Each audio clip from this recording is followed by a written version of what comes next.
Hi. This is how we do it. This is how we do it.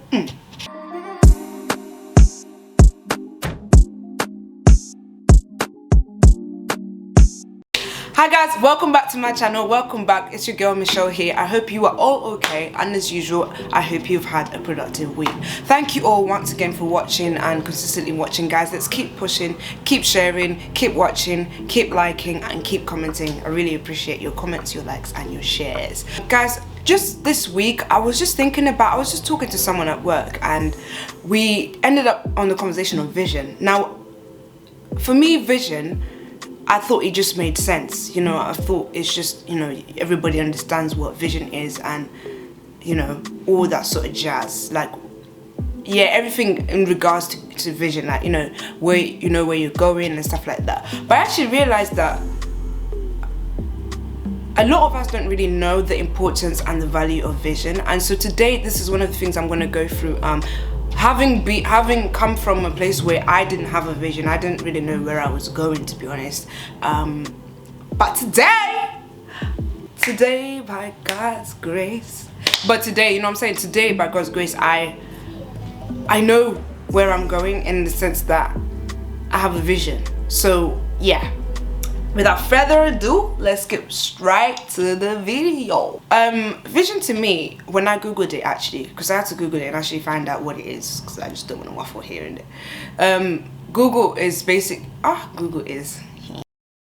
Vision is basically what you see yourself, what you envision yourself to be, and so it's what you envision, that's in the word, right? What you imagine yourself to be, where you imagine yourself to be in the future.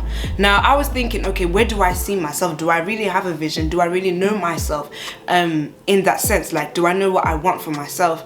And to be honest, I found God that I came from a place where I didn't have a vision. I was just going in life.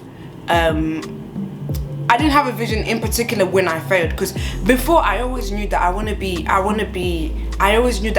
a doctor, and this is how I'm going to get to it. So when I failed my A-levels, I was like, whoa, so where do I go from here?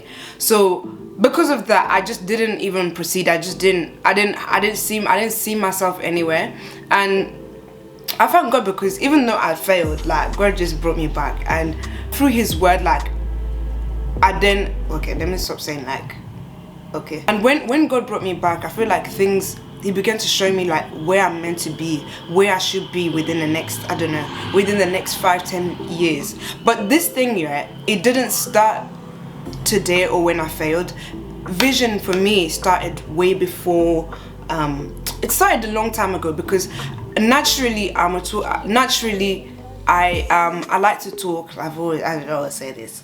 Anyways, naturally I like to talk to people who come perhaps from a broken background, people that perhaps are not accepted in the normal society. Like Isaiah 61 says, like, the people that are brokenhearted, the people that are mourning. I like to talk to people like that. I like to comfort other people. I like to hear other people's stories and stuff like that. I just like to talk to people in it and share the little, the little wisdom I got, from God and stuff like that. So yeah, that's what I like to do.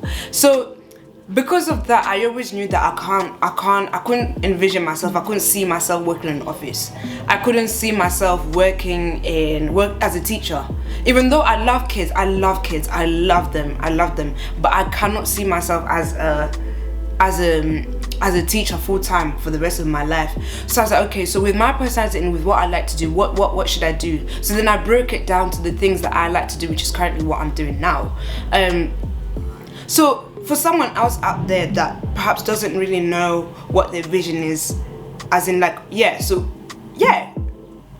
guys, I just seen a man, lol.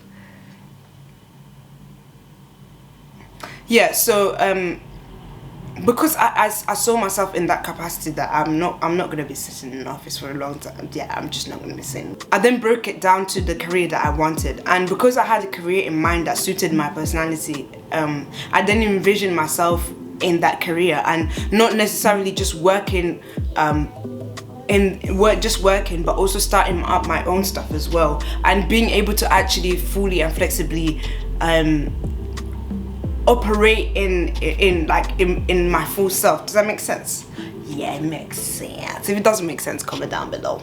So then I began to see myself in that capacity. So even when I did fail, even when I did fail, it was, for some reason, it was something that was pushing me to say, remember that vision that you had, remember where you wanted to go. I found God for mentors and people that were there to push me, my parents to keep on motivating me, but also for me as well. It was a thing where even if I think about working in Zara full time for the rest of my life, I'm like, nah fam, there's a vision that's calling me, there's a thing that I've always wanted that is calling me, that I should go back to do, the thing that I love to do. Now, I was talking to a few people as well, and we were talking about like okay. So how do we get a vision? Like I said, it's something that you've already got gifts, you've already got things that you're naturally good at. Write those things down, and when you go from there, would you see yourself doing those things for the rest of your life? If you had 90 days to live, what are you going to do? Are you going to drop that office job to pursue those things? For example, or if you're I don't know, if you're a bit younger and you don't know what you're doing, what would you rather do for the rest of your life? Don't say sleep, because that ain't gonna pay the bills, okay? You'll be sleeping outside. Don't say sleep. So think about the things that you love to do, your gifts, the things that you enjoy. Passion, I'm not really sure about the things that you're passionate about, because people say passion fades, but obviously, I don't know. That discussion, we can have it down below if you'd like. I know, so I'm gonna have a poll on my Instagram, so if you guys want to join, yes. The video will already be released. Yeah, so choose the things that you would rather do. Some people would rather be spending the days looking at numbers as a banker. That is what fulfills them. So how are they going to envision themselves? So they're going to envision themselves working for, I have no idea, to be honest, I don't know, a bank, yeah? Working for a bank and looking at numbers. So even when they fail, they're going to think, what are the alternative ways to get to where they want? So it's not necessarily a thing whereby they fail and then sit down and then they don't do anything. It's a thing where they push themselves to say, you know what, there's a vision, there's a calling, there's a thing that I've always wanted to do that's calling me, so I need to get back to that. And not only that, you need to write down, so after you've written down the things that you'd like to do, yeah, don't think about what will limit you, because at the end of the day, when you actually break it down and you put, okay, for example, if you say money is the limitation, you can work. Everybody can get a job. Listen, sometimes it don't matter what job you're doing. Fam, I used to be a cleaner, fam. Go over it. You can work and save. Sometimes you need lump sums. Hey, wow, okay. You need a large amount of money. If it's a business, of course it's got to be a viable business. You can apply for loans, you can get sponsors, you can get investors. Do you know what I'm saying? Those things are not things that will necessarily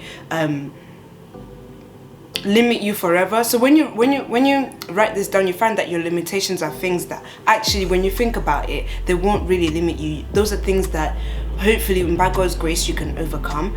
I remember one time I was listening I was listening to a story about how Ralph Lauren started, and Ralph Lauren started by selling ties in the market. Guys, I'm not gonna lie, just deep it, he was selling ties, like, you know, ties, men's ties in the market. And now he's one of the top global fashion designers in the world. Richard Branson. If you need motivation, read the stories of these guys. They all started off really, really poor. Richard Branson is dyslexic, and yet he's one of the richest guys in the world.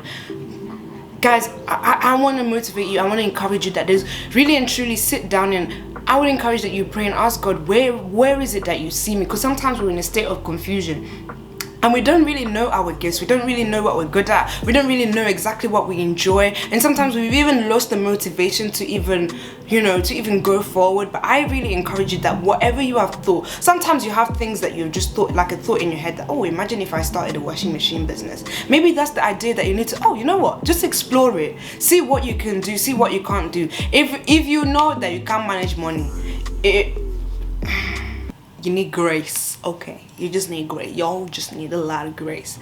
And most importantly, why you should have a vision.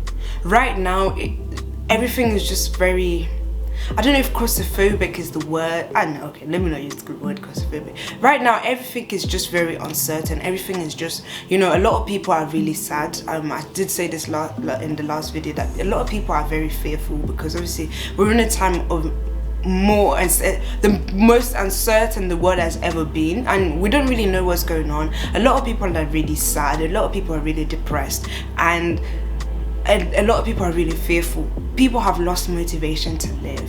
People have, you know, I'm just grateful that, you know, I mean, it's not publicized, but I'm just grateful that you that's watching, you're alive.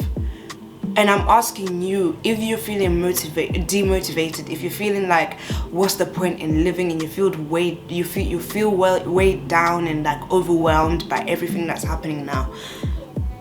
And sometimes some people lose motivation even to go to work. You know what I'm saying? So write a vision, write things that you see yourself doing. If it is that you will help other people, the reason why you need to have a vision is because you will be consistent in in pursuing that thing. It will give you that daily motivation that even when it's sad, even when people are upset, you're gonna think, okay, but I have a vision of doing A, B, C, and D. I have a vision of talking to prisoners, people that are in the prison. I have a vision of teaching children. So I'm no matter how I feel, no matter how things are, I'm still going to go attend those lectures. No matter what, I'm still going to attend that seminar. I'm still going to look for ways in which I can proceed. I'm still going, no matter even if I fail, I'm still going to keep going. It's your drive, it's your daily motivation. And you're going to think of yourself as well, like, I need to keep my body healthy, things like that. Like, guys, no more excuse of COVID weight. But people are allowed to go for exercise. When you go in the shop, don't buy the fatty foods, innit? Buy the healthy foods. Yeah, like, you will end up looking after yourself because you know that you're living for a greater good. Like for me, myself, I just think to myself, like, you know what, I can procrastinate, but I can procrastinate. But one thing that, even when I feel like I'm so tired and I'm so weighed down, the one thing that keeps me going is the fact that by God's grace, I want my children to have a better life. And because I want my children to have a better life than what I did, I'm grateful for the life I had, but I also want better for my children. And even when I feel like not going to the library, even when I feel like not doing A, B, C, and D, other things that I like to do, my motivation is, yeah, but remember, that's what you wanted. And also remember that I'm not here to drop out halfway fam. God forbid it. God forbid. God forbid. I want to accomplish certain things in my life, and I've written those things down, and I would really recommend that have a 2021 vision. No matter what happens in 21, you're going to still love yourself. You're going to still keep growing. Like I said, personal growth doesn't stop. It doesn't stop when there's lockdown. You know what, you actually even have more time for personal growth because you've got more time to read books, you've got more time to read your Bible, you've got more time, you know what I'm saying, you've got more time to grow by yourself. So I really recommend and really encourage you guys to have a vision, write things down that you want to accomplish, things that you see yourself doing by the end of 2021. If you want to do something physical, write another vision of the world where you can do remotely, you know what I'm saying? So yes guys, thank you all for watching. Thank you all for watching. Thank you for watching. Thank you all. See you next week.